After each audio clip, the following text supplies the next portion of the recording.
rekan jiwa muda, selamat datang di YouTube channelnya Posko Aspirasi Notaris Indonesia.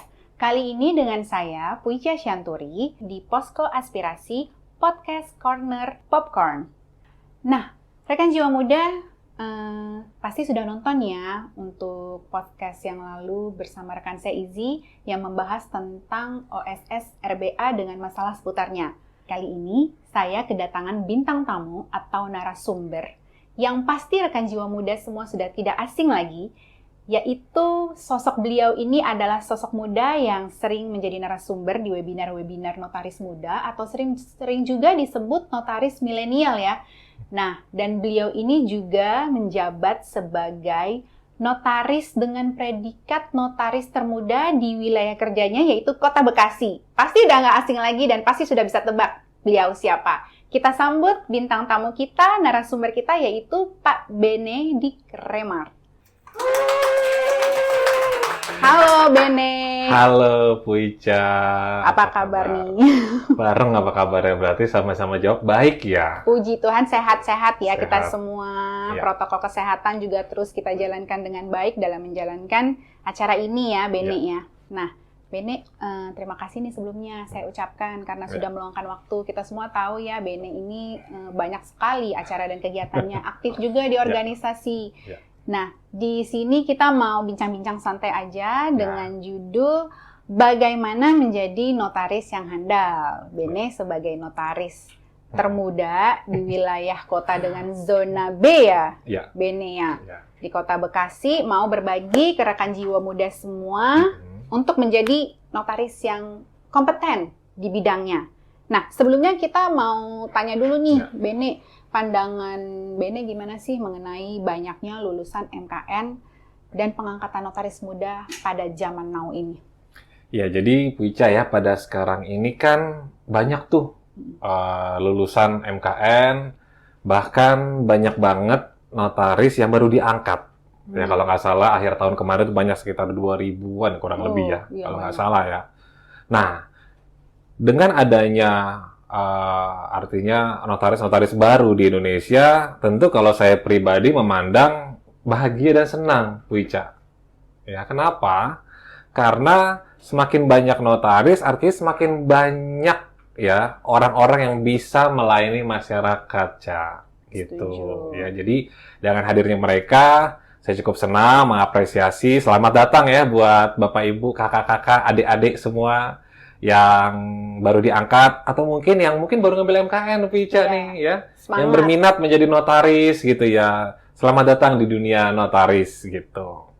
Dan tentu yang perlu saya ingatkan ataupun perlu saya sampaikan nih Puica nih buat teman-teman semua yang baru diangkat ataupun yang berniat mengambil notaris atau sedang dalam perjalanan notaris, ingat ya, jabatan kita ini adalah jabatan yang luhur dan bermartabat. Betul sekali. Sehingga tidak bisa kita satukan dengan bisnis nih, Cak. Begitu ya, artinya gini, tujuan kamu jadi notaris, ingat dulu, bukan untuk jadi kaya. Ya, karena kalau kamu mau jadi kaya, seharusnya kamu milih jurusan pengusaha nih. Ekonomi ya. Iya, karena rata-rata ya kaya raya konglomerat kita lihat di dunia ini pasti berasal dari pengusaha semua, Cak. Pasti. Iya, betul. Setuju sekali. Tidak ada konglomerat itu yang dari notaris tuh nggak ada ya, kayaknya nggak ada ya. Atau nggak ketahuan, Bene? Kayaknya nggak ada deh. Kalau lihat di Forbes ya mungkin atau iya betul juga, dari Forbes nggak ada. Nggak ada kayaknya. Posisi pasti pengusaha semua. Betul, pengusaha dari startup atau pengusaha tambang, pengusaha lain-lain aja. Banyak sekali ya. Jadi oleh karena itu, dengan jabatan kita yang luhur dan bermartabat ini, posisikanlah diri kita sebagai pejabat umum yang selalu bisa memberikan pelayanan untuk masyarakat di bidang hukum perdata, khususnya di bidang kenotariatan. Gitu. Ya, setuju sekali ya dengan apa yang Bene sampaikan, karena memang notaris itu di bidang jasa melayani ya, Bene ya, bukan mencari keuntungan. Betul. Kalau pedagang, pengusaha, kita mencari keuntungan sebesar-besarnya dari selisih harga, sementara kita memberikan pelayanan dan sebenarnya pengabdian kepada masyarakat. Oleh karenanya saya setuju banget sama Bene nih, kalau memang kalau tujuannya mau jadi kaya, jangan jadi notaris. Harus jadi pengusaha atau pedagang ya, Bene ya. Iya, agar tidak salah nanti dalam menjalankan jabatan, Puica ya, agar tidak mendapat godaan gitu kan ya. Karena kan jabatan kita ini kan tentu bersinggungan dengan hal-hal yang unik dan menarik loh. Ada godaan untuk cara-cara buruk, atau ada godaan untuk tidak melakukan sesuai dengan undang-undang dan lain-lain. Betul. Kalau kita prioritasnya kepada bisnis atau mau kaya, aduh, ntar bahaya lo, bisa terjerat pidana maupun juga perdata gitu. Iya, betul sekali. Nah, lalu nih kalau menurut Bene, untuk meningkatkan kualitas notaris nih, terkait supaya tidak belok, fokusnya menjadi notaris yang mengabdi dan melayani masyarakat, bagaimana pandangannya untuk meningkatkan kualitas kita sebagai notaris muda mengikuti tantangan zaman? Nah, tentu Bu Ica, agar kita bisa mengembangkan diri kita nih sebagai notaris, yang paling penting adalah rajinlah membaca. Gitu ya. Karena kalau kamu nih udah milih jadi notaris, tentu harus rajin membaca. Mau nggak mau itu tuntutan Bu Ica. Iya, betul. Saya juga dulu nggak hobi membaca sih dulu ya ketika zaman-zaman sekolah. Tapi dengan seiring berjalannya waktu menjabat sebagai notaris, mau tidak mau, bahkan dipaksa kita ini jadi harus sering membaca. Kenapa? Ya karena akta aja kan kita harus bacakan ya Bu Ica ya. Betul. Contoh akta PT deh. Akta PT itu bisa sekitar 20-30-an halaman itu. Kan kita harus bacain. Belum akta-akta yang lain. Nah, dengan tuntutan itulah yang ngebuat kita, saya pribadi tuh jadi harus rajin membaca. Nah, berkaitan dengan bagaimana kita bisa untuk mengembangkan potensi diri sebagai notaris yang handal, tentu kamu, rekan-rekan muda, harus banyak membaca peraturan-peraturan, Bu Ica. Betul sekali. Membaca literatur, atau membaca tulisan-tulisan dari para guru-guru kita, atau senior-senior kita yang mengabdi di akademisi. Dan juga mengikuti seminar-seminar ataupun juga webinar-webinar yang itu tentu akan menambah wawasan dan juga pengetahuan kamu nih, Bu Ica, buat yang lain. Gitu. Setuju sekali, karena kalau kita cuma hanya baca peraturan aja suka gagal paham ya, Bene ya. Itulah fungsinya juga kita rajin ikut seminar karena berinteraksi, kita berdiskusi. Dan juga di sini Bene juga sering membagikan ilmu yang dibaca itu justru tujuannya supaya tidak mati juga ya Bene ilmunya. Benar. Mau jadi narasumber, mau berbagi apa yang sudah dibaca. Iya, betul. Karena kalau kita berbagi ilmu, tentu kita akan mendapat lebih banyak lagi. Iya, gitu betul. Masukan-masukan juga ya, betul sekali. Nah, terkait dengan tadi, kita sudah sebagai notaris muda, sudah baca pastinya ya, kita untuk menjadi diangkat jadi notaris itu kan banyak tahapan-tahapannya, ujian-ujian dan tesnya itu pasti sudah dipenuhi teori-teori itu Bene di kepala. Nah, yang menjadi masalah ketika kita sudah mendapatkan SK menjadi notaris, teorinya sudah penuh di kepala, tapi bingung memulainya dari mana ya? Apa yang harus dipersiapkan oleh notaris muda menurut Bene? Nah, jadi ini maksudnya ketika kita mengawali kantor gitu Bu Ica ya? Mengawali kantor. Tentu kita harus mempersiapkan dari segi potensi dan juga, dana ya. Iya, pasti itu dana. Saya harus bilang modal. gitu ya, modal. Walaupun modalnya kamu tuh maaf belum banyak, jangan khawatir dan jangan putus asa Bu Ica. Saya pun mengalami itu ketika awal mendirikan kantor. Nah, tentu harus dengan semangat karena kita tulus, kita semangat, pasti ada jalan kok, pasti ada rezekinya gitu. Betul. Nah, kalau misalnya kita udah buka kantor nih Bene, kita itu di mana-mana tahu ya, notaris muda awal buka kantor kayak gimana nasibnya, gimana tuh nasibnya Bene? Nah, jadi buat rekan-rekan ya, kalau misalnya tidak berlatar belakang yang keluarga notaris, atau tidak berlatar belakang dari keluarga maaf sultan, tentu harus berjuang Bu Ica, tentu ya. Dan saya harus bilang terus terang, untuk beberapa tahun awal ya rekan-rekan muda ya, dalam mendirikan kantor ataupun menjalankan kantor pasti ada kesulitan, pasti ya, karena di tahun-tahun awal mungkin setahun 2 tahun itu bisa dibilang pahit kali ya. Pahit ya, setahun 2 tahun. Gitu ya, karena ya kita harus banyak pengeluaran dan juga kita harus menjalankan kantor, sedangkan pemasukan pun belum ada gitu Bu Ica. Belum ada tamu yang datang ke kantor gitu ya Bene? Bener, karena kalau sekali ada tamu yang datang aja tuh kita kayak udah bahagia banget gitu. Pas pertama-tama tuh langsung ya, kayak apa tuh Bene, gelar karpet merah kalau perlu ya. Pengen kayak gelar karpet merah gitu, selamat datang. Ya gitu, tapi dengan satu persatu datang tamu, itu harus di-hire, harus di-handle sedemikian rupa Bu Ica ya. Karena kita ini kan jabatan ya. Artinya yang kita bisa berikan kepada klien adalah pelayanan. Ya, karena kalau kata dulu tempat bos saya magang ya, this is just a paper. Maksudnya ya, ini hanyalah sebuah kertas akta ini gitu loh rekan-rekan muda. Tapi yang menjadi sebuah nilai adalah jabatan kita dalam melayani masyarakat, melayani klien, dan menyimpan itu minutanya gitu. Serta bertanggung jawab tentu dalam pembuatan akta kita. Itu yang membungkus itu menjadi sebuah nilai. Gitu. Ya. Nah, kalau kantor kita seperti yang tadi kita sebutkan 1-2 tahun pertama pahit, kosong. Bahkan kalau ada tamu kita sampai heboh saking nggak pernah ada tamunya. Nah, supaya kita tetap bekerja dengan baik, supaya kita tetap mengasah diri kita menjadi notaris yang kompeten gitu, kita sebaiknya mempersiapkan apa pada saat tamu kosong, sepi, apa yang harus kita lakukan? Apakah nonton Netflix gitu misalnya, Bene? Ya, oke. Nah, buat rekan-rekan muda nih yang nanti mengawali atau yang berencana ingin jadi notaris, tentu harus mempersiapkan segala hal ya. Yang pertama, tentu rekan-rekan muda harus banyak bergaul dulu nih, Pica. Ya, harus banyak bergaul. Bergaul dengan teman-teman, mungkin bisa menyapa lagi teman-teman dulu SD, SMP, SMA gitu, teman-teman kuliah menyapa lagi lah gitu ya, artinya say hey, agar mereka pun tahu bahwa kamu telah menjadi notaris. Karena kalau mereka tahu kan pasti kan akan mulut ke mulut ya, akan menginformasikan jika mungkin keluarganya membutuhkan notaris gitu. Jadi harus banyak bergaul.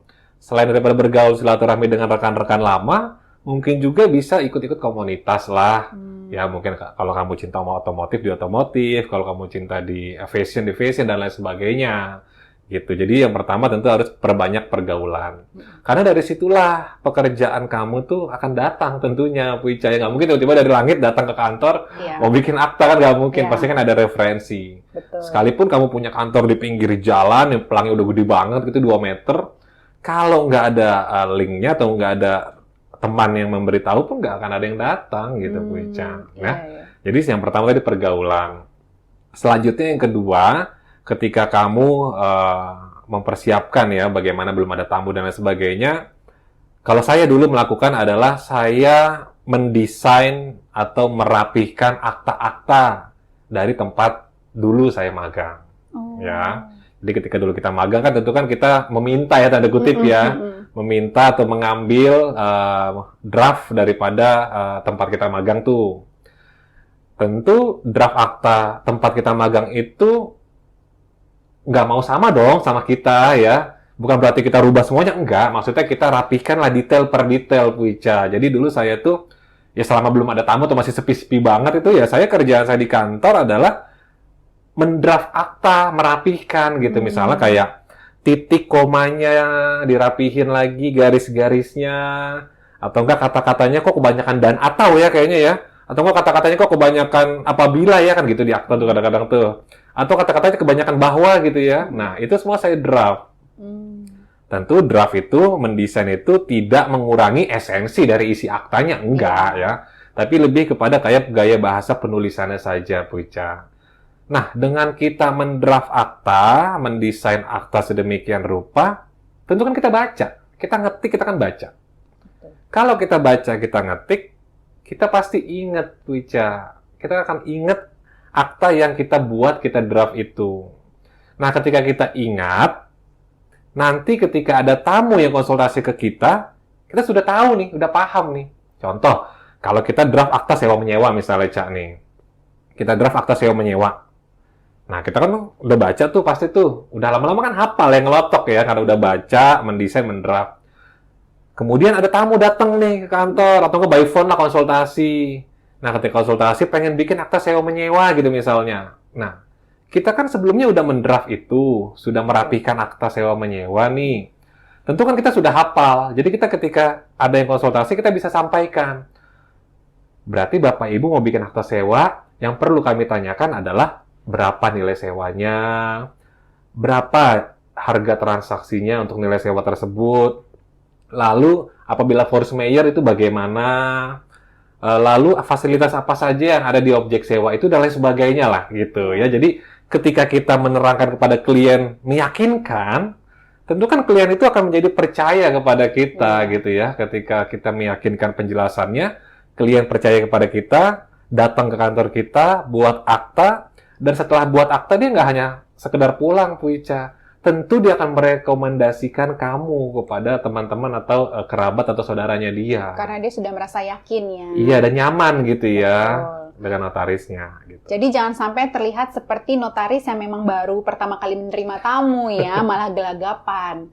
Sudah tahu apa yang mau ditanya, sudah tahu apa yang mau dipersiapkan, diminta kepada klien. Nah itu memang butuh berlatih ya, Bene ya. Dan berlatihnya itu dari mempersiapkan draft, jadi kita tahu mana bagian yang kosong-kosong yang harus kita minta kepada klien kita. Betul, jadi tidak hanya template aja gitu Ica ya. Betul ya. Kita kan sering dibilang notaris itu kerjanya copy paste aja ya, Bene. Gimana tuh menurut pandangan Bene? Apa bener nggak sih notaris itu copy paste aja? Kalau pendapat saya, Cak ya, notaris itu tidak hanya sekedar copy paste loh. Iya dong. Kalau pendapatku nih, jabatan notaris itu bisa dikatakan sebagai seniman juga loh. Kenapa tuh? Ya karena seni dalam mendesain akta, Cak. Iya, betul ya.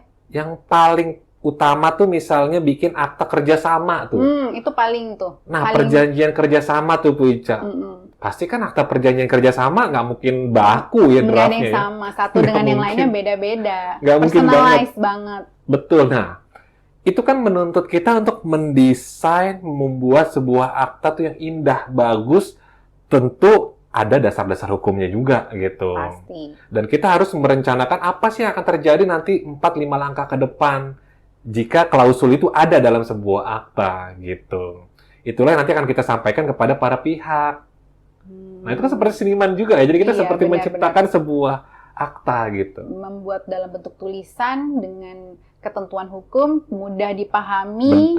Betul juga. Dan bikin seperti itu tuh tidak sebentar ya, Bene ya? Tidak mudah loh, Bu Ica ya. Benar. Saya aja pengalaman dulu waktu masih kantor sepi banget tuh, setahun 2 tahun, ngedraft akta. Satu jenis akta aja, contoh kayak saya menyewa tadi, itu bisa seharian loh. Kalau betul-betul kita ngerjain, teliti, rapi, gitu, memikirkan, bisa sehari itu buat bikin satu akta aja. Benar.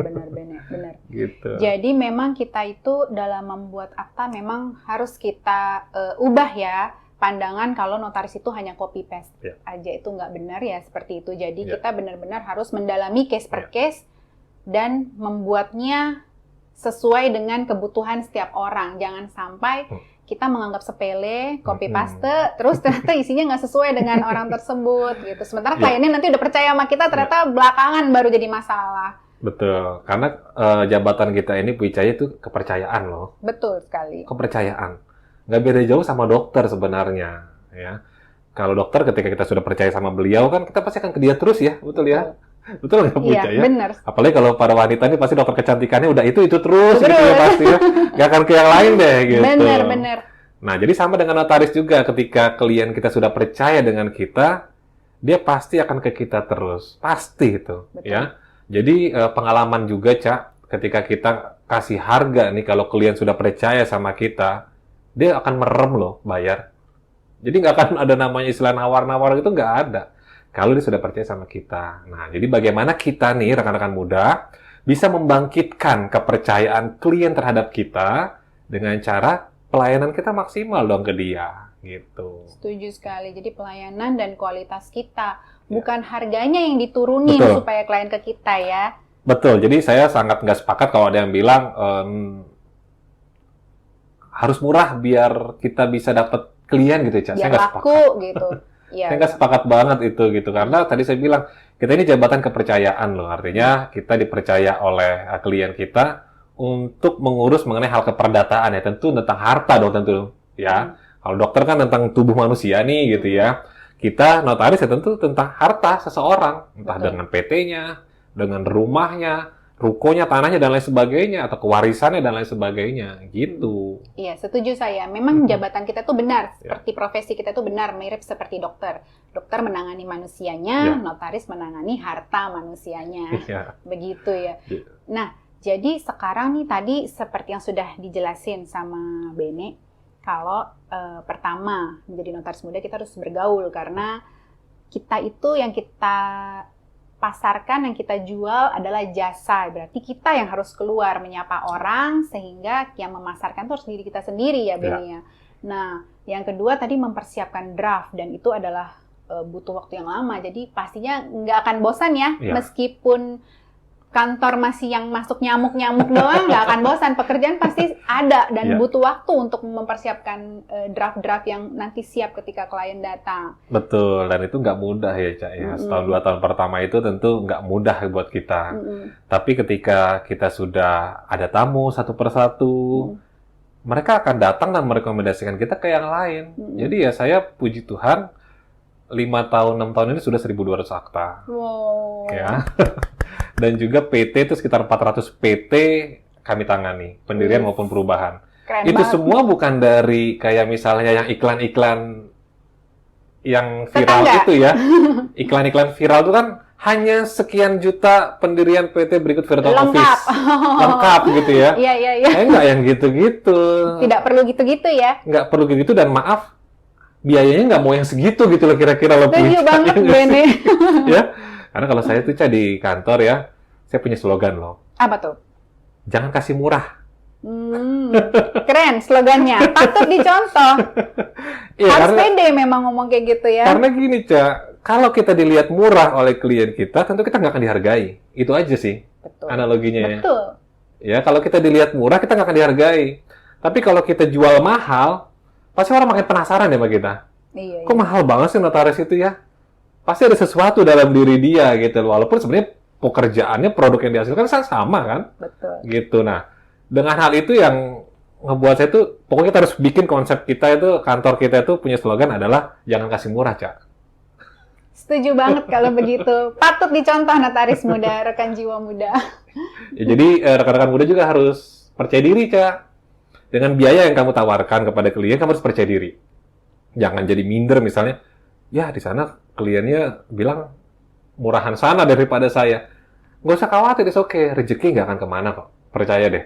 Ketika satu rezeki hilang, akan diganti yang lebih. Pengalaman saya gitu. Ketika ada yang hilang membandingkan, ternyata ada yang datang lebih gede loh, berkali lipat loh. Gitu loh kira-kira gitu. Betul. Nah, sekarang berikut, tadi kan kita udah ngomong mengenai kualitas dan harga dan lain sebagainya.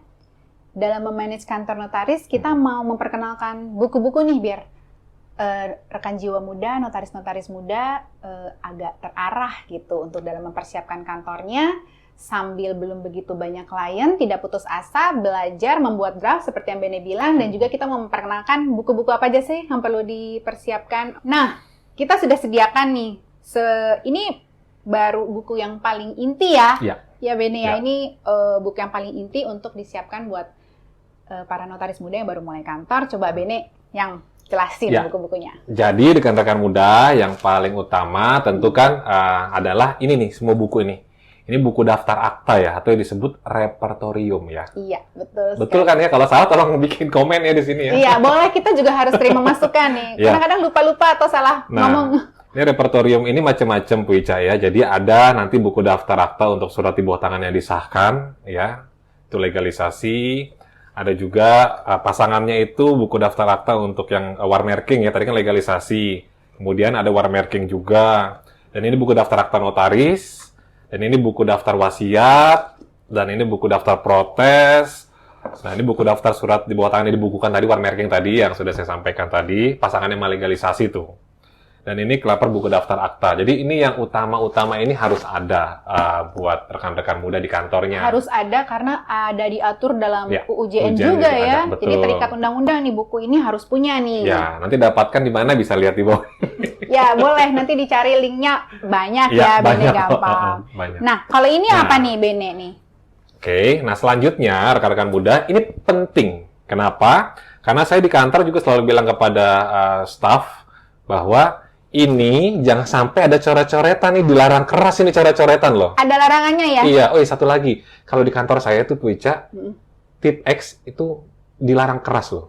Tidak boleh ada tipex di kantor. Di kantor tuh nggak kenal apa yang namanya tip X. Apa itu tipex? Tidak, ya, karena apapun salah itu dicoret, di-renvoice saja gitu ya. Nah, jadi ini harus bersih, karena kalau nggak juga bisa ditegur sama MPD-nya loh ntar. Iya, nggak boleh ya. Ya, nggak boleh kotor atau nggak boleh salah gitu ya. Nah, oleh karena itulah, sebelum dituangkan ke sini, kita bisa menulisnya di sini dulu nih, Puica. Namanya buku bayangan ya, Bene ya? Ya, bisa disebut buku bayangan, atau bisa disebut ini adalah buku kantor ya. Buku, kalau saya sih bilang ini buku kantor, artinya semua perjalanan kantor tuh ada di sini gitu. Nanti setelah itu setiap akhir bulan akan awal bulan, maksud saya ketika awal bulan baru dituangkan ke sini untuk laporan, kan kita harus laporan ya, notaris ya, dan PPAT juga gitu. Nah, jadi di sini tuh macam-macam. Ada contoh ini tanda terima, buku tanda terima ya kan, buku surat keluar notaris. Nah, ini surat keluar notaris, jadi setiap kamu rekan-rekan muda menulis surat dan itu keluar atas nama kantor notaris sebagai notaris,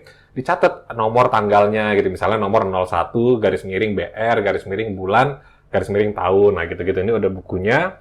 Ini ada buku daftar persekutuan perdata, buku daftar legalisasi dan warmarking juga. Nah, ini ada buku daftar wasiat. Ada buku materai juga ya, tentu ini penting. Kenapa penting? Mungkin kalau rekan-rekan muda baru, maaf pekerjaannya belum banyak, tentu materai juga ya udahlah, nggak perlu dihitung ya. Nah, tapi kalau rekan-rekan muda nanti semakin banyak kerjaannya, materai itu lumayan juga loh. Lumayan. Terasa ya. Sangat terasa juga. Apalagi satu sekarang sudah 10.000, jadi harus ditulis materai. Ketika materai masuk ada berapa, beli berapa, pengeluaran buat apa-apa aja itu penting juga buat dicatat. Nah, kemudian ada buku kas. Nah, ini juga penting, buku kas. Kalau ini buku kas itu maksudnya adalah mengenai uang keluar masuk ya, Puica ya. Jadi ketika ada pemasukan dan ada pengeluaran berapa gitu. Dan supaya nanti kalau ada karyawan baru tinggal nerusin. Ya, tinggal nerusin, betul. Nah, ini ada SOP-nya kantor. Nah, ini juga perlu juga ada SOP-nya kantor ya. Bagaimana misalnya ketika tamu datang, apakah harus tulis buku tamu atau perlu bertemu dengan siapa, dan bagaimana SOP kantor perlu ada. Dan juga jangka waktu kerja misalnya berapa lama, salinan terbit harus berapa lama, dan lain sebagainya itu harus ada SOP-nya. Iya, betul. Ya. SOP itu harus kita setiap kantor notaris beda-beda atau emang udah ada itunya? Sebenarnya harusnya sudah ada pakemnya, misalnya Harusnya kayak sudah di ada. BPN berapa Ya. hari kerja, 7 hari, itu Ya. kita boleh ada yang kita bikin sendiri, tapi ada yang diatur dalam undang-undang juga ya. Betul, jadi SOP itu lebih kepada intinya aturannya ada, misal kayak tadi jangka waktu lama berapa lama dari akta PPAT, atau misalnya kesan nama misalnya. Kesan nama, RUPS, 30 hari.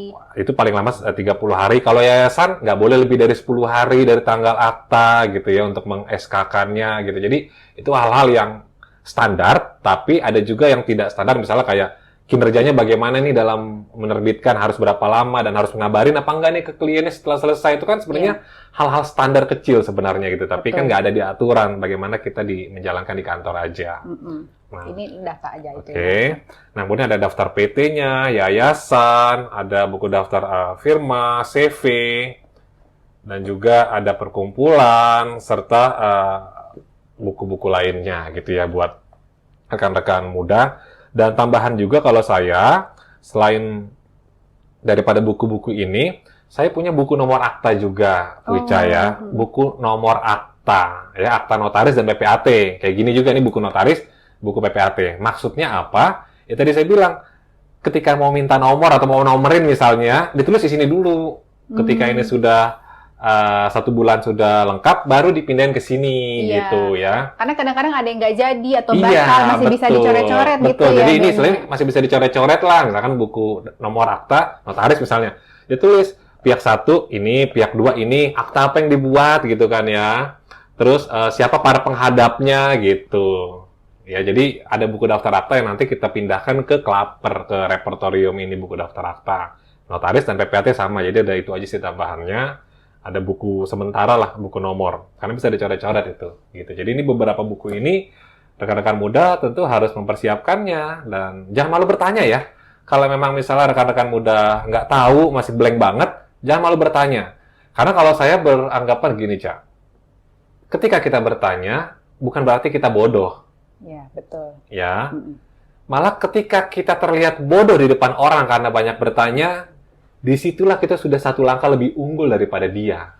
Iya, setuju Gitu. sekali. Kalau saya beranggapan gitu. Karena kalau kita nggak bertanya, kita menganggap diri kita sudah tahu kan.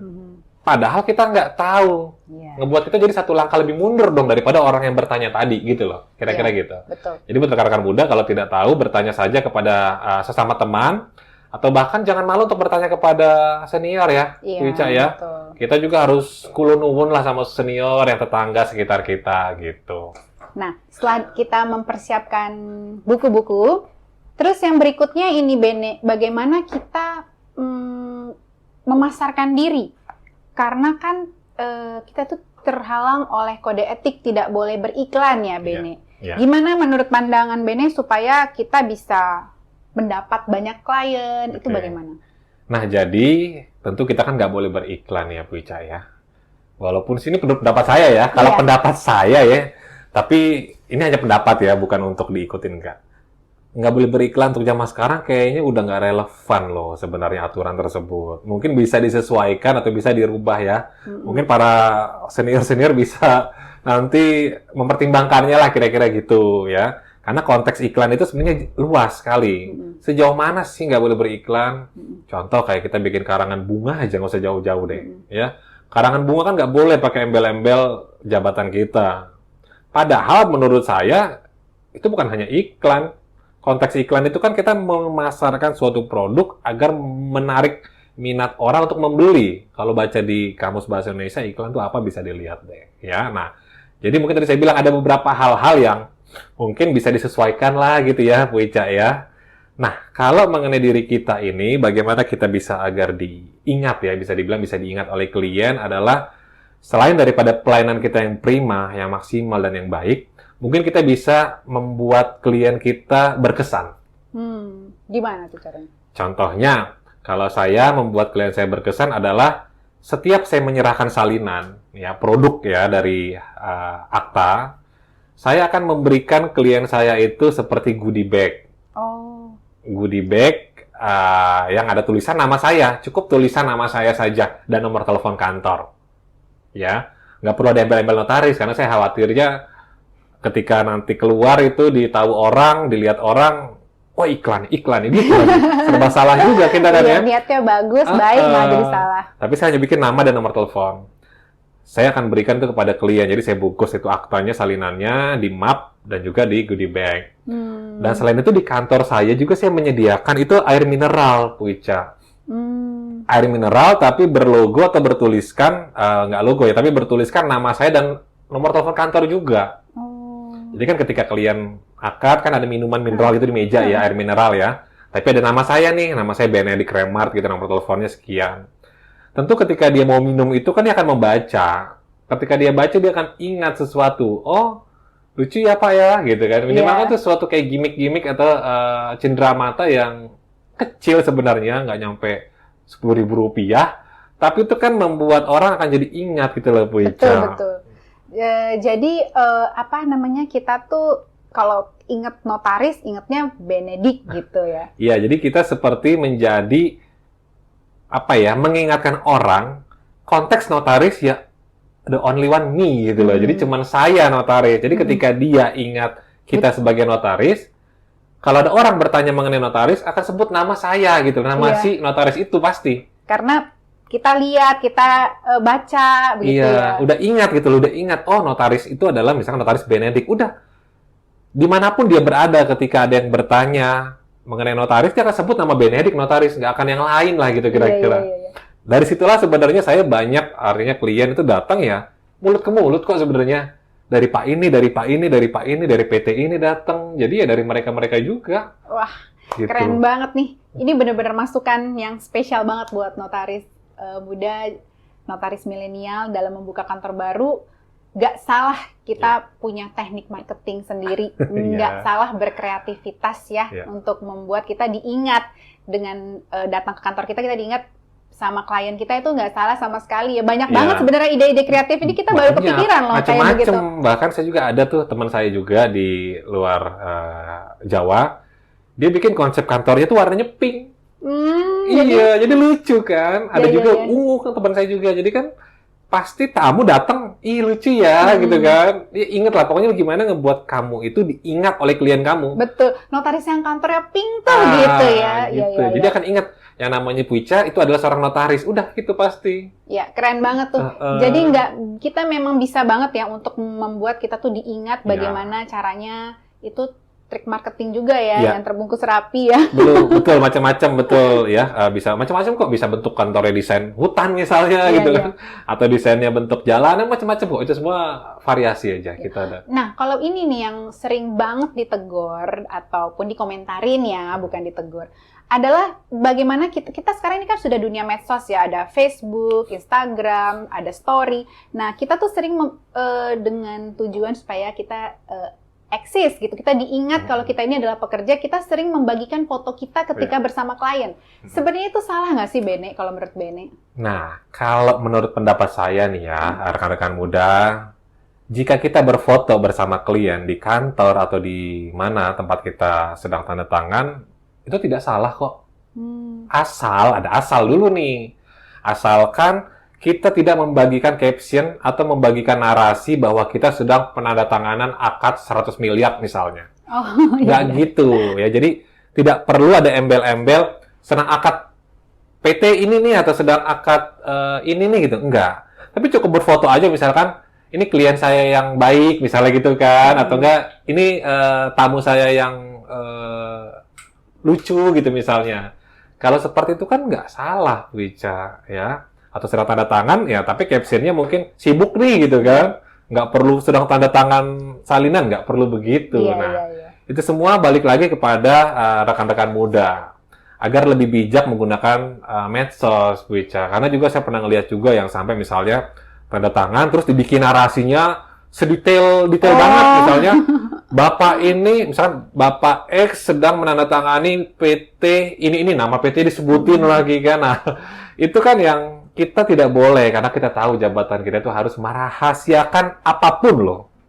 Merahasiakan apapun ya, mengenai akta yang kita buat. Dari identitasnya, dari isinya, dari objeknya, apapun itu. Nah, ini kita diskusi aja ya. Sebenarnya kalau mengenai merahasiakan keterkaitan dengan akta, itu kan berarti maksudnya yang terkait dengan dokumen akta ya.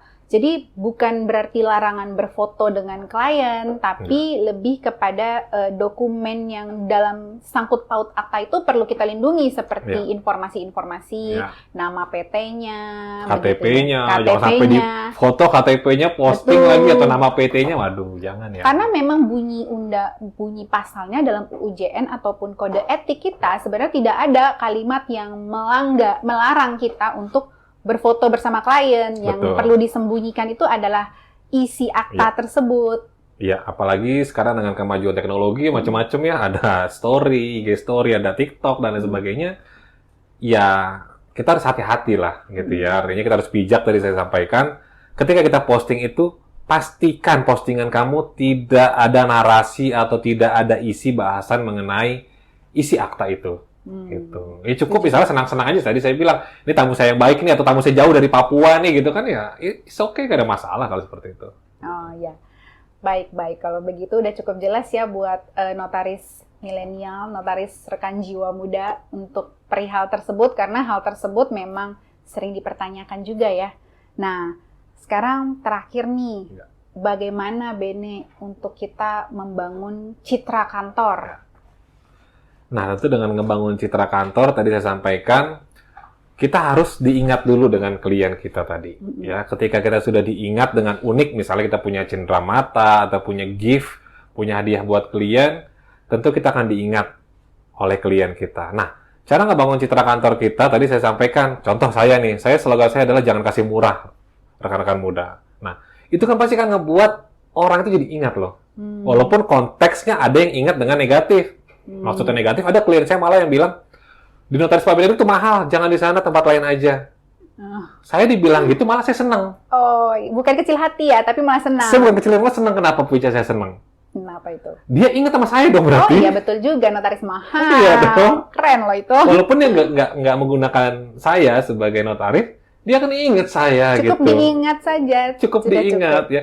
Contoh gini deh, kita tahu di Indonesia seorang advokat ternama ya, Bang Hotman. Iya, semua juga tahu dia meskipun Siapa yang nggak kenal? belum pernah pakai jasa dia juga Iya, tahu dia. Kenal kan ya? Kenal. Dia pasti tentu dengan jasanya pasti ya rate-nya Di atas rata-rata. di atas rata-rata lah tentu. Ada nggak yang menggunakan jasa beliau, Ca? Oh, banyak sekali. Banyak banget ya. Banyak. Nah, artinya itu tadi. Maksudnya, siapa yang bisa menggunakan kamu atau bisa datang kepada kamu sebagai notaris, dia adalah orang yang mampu menilai kamu. Ya, jadi kalau memang dia mampu menilai kamu bagus, tentu dia akan mampu membayar honorarium kamu, berapapun yang kamu tetapkan. Gitu. Keren banget. Betul, saya setuju sekali. Jadi rekan jiwa muda sekarang sudah banyak mendapat gambaran belum mengenai bagaimana memulai kantor dan juga bagaimana membangun citra kantor. Gak masalah jadi notaris mahal ya, gak masalah, pasti ada pasarnya. Ada pasarnya pasti tentu ya, walaupun dibilang mahal pasti ada pasarnya deh. Atau mungkin mau dibilang notaris yang gaul bisa juga ya. Maksudnya notaris gaul ya pakaiannya rapi, tapi mungkin dia yang pernak-perniknya banyak. Itu oke, sah-sah aja menurut saya, Ca, ya. Yang penting akan membuat kamu diingat dan citra kantor kamu tentu juga bagus di matanya dia. Tentu misalnya citra kantor itu pelayanan kita maksimal cepat kerjanya, Ca, gitu. Misalkan pendirian PT cuma beberapa hari atau mungkin akad sewa menyewa salinan terbit hari itu juga gitu misalnya. Wah, keren. Betul juga, bisa juga tuh. Saya sering begitu loh, Ca. Oh iya? Ya, saya sering. Jadi saya itu akta-akta yang dibuat tidak berhubungan dengan AHU terbit setelah tanda tangan. Wah, saya gitu, biasa. Makanya mungkin tadi saya bilang, puji Tuhan, saya sudah 1.200 akta. Oh, iya. Mungkin orang puas sekali dengan itu. Jadi, setiap akta-akta yang tidak berhubungan dengan AHU, maksudnya kayak sewa menyewa, kerjasama, atau bikin keterangan waris, atau bikin, pokoknya hal-hal akta notaris yang tidak berhubungan dengan AHU ya. Karena kalau berhubungan dengan AHU kan, ada yang perlu ditunggu, ya nggak ya? Ada yang perlu ditunggu, contoh verifikasi nama kalau yayasan, atau mungkin yang lain, ngecek wasiat dan sebagainya ya kalau untuk AHU ya.